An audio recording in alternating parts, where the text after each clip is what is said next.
সাবেক তথ্যমন্ত্রী ও জাতীয় সমাজতান্ত্রিক দলের সভাপতি হাসানুল হক ইনুকে আদালতে হাজির করা হলে দেখা যায় তাকে হাস্যোজ্জ্বল চেহারায়। বুধবার বেলা 11টার দিকে ঢাকার মেট্রোপলিটন ম্যাজিস্ট্রেট আদালতে কড়া নিরাপত্তার মধ্যে মাথায় হেলমেট ও বুকে বুলেট প্রুফ জ্যাকেট পরিয়ে তাকে এজলাস থেকে হাজতখানার দিকে নিয়ে যাওয়া হয়।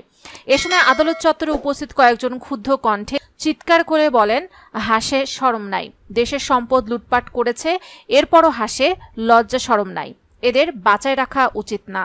তীব্র এ কথার খোঁচাতেও ইনুর মুখে হাসি মিলিয়ে যায়নি, বরং তিনি নিরুত্তর থেকে মুচকি হেসে এগিয়ে যান। সাংবাদিকদের ছুড়ে দেওয়া প্রশ্নগুলো এড়িয়ে যান তিনি, একটিরও উত্তর দেননি। পরে পুলিশ পাহারায় ধীরে ধীরে তাকে নিয়ে যাওয়া হয় আদালতের হাজতখানায়।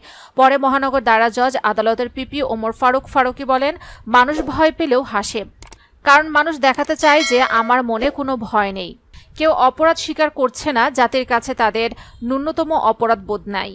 মামলা সূত্রে জানা গেছে, গত 19 জুলাই পশ্চিম রামপুরার ওয়াদাপার রোড এলাকায় কোটা সংস্কার আন্দোলনের পক্ষে ছাত্র জনতার মিছিল বের হয়। ওই মিছিলে ভুক্তভোগী রমজান মিয়া অংশ নেন। সেদিন সকাল 10টার দিকে পুলিশ ও আওয়ামী লীগ নেতাকর্মীদের হামলায় বুকে গুলিবিদ্ধ হন তিনি।